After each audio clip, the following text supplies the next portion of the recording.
पहली से ही गिजा के ग्रेट पिरामिड का कंस्ट्रक्शन हिस्टोरियंस, आर्कियोलॉजिस्ट्स और साइंटिस्ट्स को हैरान करता आया है। ये बड़ी यादगार जो एंशिएंट दुनिया का आखिरी वंडर है, अब तक रिसर्चर्स को परेशान करता है जब वो समझने की कोशिश करते हैं कि इतना बड़ा काम इतनी लिमिटेड टेक्नोलॉजी के साथ कैसे किया गया होगा। लेकिन अब एक नई और शॉकिंग थ्योरी सामने आई है। नए सबूत ये बताते हैं कि डायनासोर्स भी शायद ग्रेट पिरामिड के कंस्ट्रक्शन में शामिल रहे होंगे। ये क्लेम, जो इतिहास की पुरानी सोच को हिला कर रख देता है, साइंटिफिक और एकेडमिक कम्युनिटीज के बीच में एक नए डिस्कशन का सबब बन गया है। एक अनोखा इंतखाब, नई थियरी का जन्म।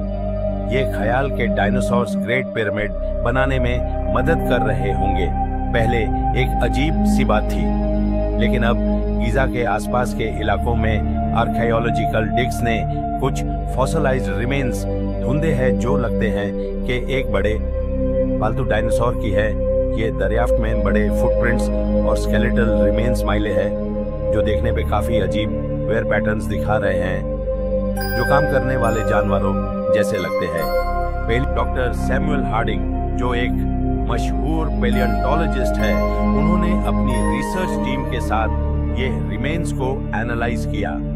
हमने एविडेंस देखा जो ये बताता है कि इन डायनासोर्स को काम करने के लिए इस्तेमाल किया गया था। उनके जॉइंट्स पर जो वेयर देखने को मिला और कुछ पुराने हार्नेसेस भी मिले जो ये सजेस्ट करते हैं कि शायद इन क्रीचर्स का इस्तेमाल बड़े पत्थर मूव करने में किया गया। हार्डिंग साहब ने कहा, जबकि ये बात अजीब लगती है, लेकिन जो सबूत मिल रहे हैं उन्हें नजरअंदाज नहीं कर सकते। डायनासोर्स जैसे काम वाले जानवर, ये सोच के डायनासोर्स और इंसान एक साथ रहते थे, पहले सिर्फ साइंस फिक्शन में थी। मेन स्ट्रीम साइंस का ये मानना था कि डायनासोर्स मिलियनों साल पहले मर गए थे, इंसानों के आने से पहले। लेकिन अब ये नए सबूत फॉसिल रिकॉर्ड और प्री हिस्टोरिक टाइमलाइंस के बारे में नई बातें कर रहे हैं। प्रोपोनेंट्स का कहना है कि अगर ये डायनासोर्स ग्रेट पिरामिड के करीब मिले हैं तो शायद एंशिएंट इजिप्शियंस ने इन क्रीचर्स को तामीर करके उन्हें काम करने के लिए ट्रेन किया होगा, जो उन बड़े स्टोन्स को उठाने में मदद करते। क्रिटिक्स का कहना है कि कोई सॉलिड सबूत नहीं है जो ये साबित कर सके कि डायनासोर्स इंसानों के साथ रहते थे या काम के लिए उनका इस्तेमाल होता था। लेकिन सपोर्टर्स कहते हैं कि हिस्ट्री में ऐसे बहुत सी मिस्ट्रीज हैं जो अब तक हम समझ नहीं पाए। एंशिएंट इजिप्शियंस ब्रिलियंट इंजीनियर्स थे, लेकिन यह मुमकिन है कि उन्होंने इन बड़े और ताकतवर क्रीचर्स को अपने काम के लिए तामीर किया होगा। डॉक्टर हार्डिंग कहते हैं, यह तो लॉजिकल लगता है कि ऐसे बड़े एनिमल्स को इन मॉन्यूमेंटल कामों में इस्तेमाल किया गया होगा।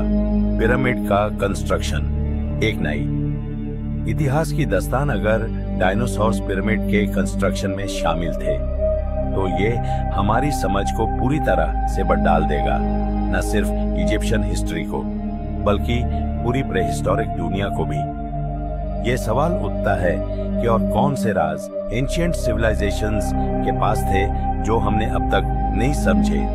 इस नए थियरी के मुताबिक ये डायनासोर्स शायद जनरेशंस तक तमे और ट्रेन किए गए थे, बिल्कुल वैसे जैसे घोड़े या बैल को बाद में यूज किया गया।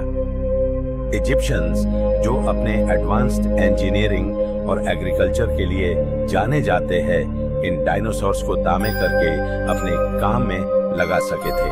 डॉक्टर ईशा सेलिम, जो एक इजिप्टोलॉजिस्ट है और पिरामिड पर कई सालों से रिसर्च कर रही है, कहती है, ये बात थोड़ी हटके है, लेकिन इसको बिल्कुल नजरअंदाज नहीं किया जा सकता। एंशिएंट इजिप्शियंस हर तरह की हैरान कर देने वाली चीजों में माहिर थे। अगर उनके पास ऐसे ताकतवर क्रीचर्स थे तो यह जरूर एक्सप्लेन करता है कि इतने बड़े स्टोन्स कैसे ट्रांसपोर्ट किए गए। ये हमारी समझ को पूरी तरह से बदल सकता है। थ्योरी को सच या झूठ साबित करना सबूत कहां ले जाते हैं। डायनासोर्स के पिरामिड्स के कंस्ट्रक्शन में शामिल होने की थियरी काफी कंट्रोवर्शियल है। कई साइंटिस्ट ये कहते हैं कि हमें इंतजार करना चाहिए और स्टडीज करनी चाहिए इस पे कोई फाइनल कंक्लूजन देने से पहले। फॉसिल डेटिंग कहते हैं कि डायनासोर्स 75 मिलियन साल पहले मर गए थे, इंसानों के आने से बहुत पहले।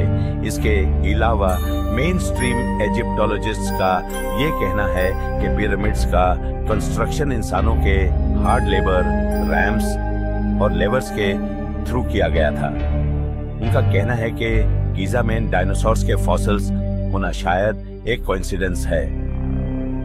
फिर भी थ्योरी के सपोर्टर्स कहते हैं कि हिस्ट्री सरप्राइजेस से भरी होती है और जो चीज अब हमें इम्पॉसिबल लगती है वो कल सच हो सकती है।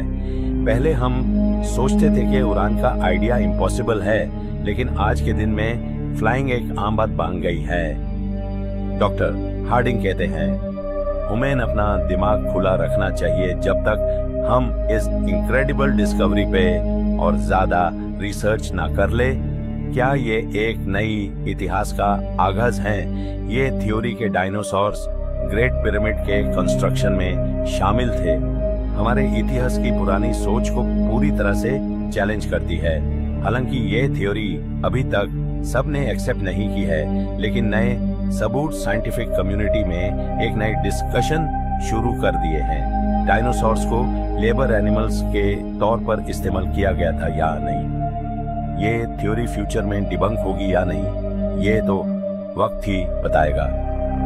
हमारा इतिहास हर दिन बदलता जा रहा है और नए डिस्कवरीज हमारी सोच को बिल्कुल बदल सकती है। जब और ज्यादा स्टडीज की जाएंगी और नए सबूत मिलेंगे, ग्रेट पिरामिड के कंस्ट्रक्शन का यह राज डायनासोर के साथ या बिना दुनिया को हैरान और परेशान करता रहेगा। क्या यह राज हमें एक नई समझ देने वाला है पूरी दुनिया के इतिहास और हमारे प्लेनेट के पुराने वक्त? ऐसी और वीडियो देखने के लिए हमारे चैनल को सब्सक्राइब करें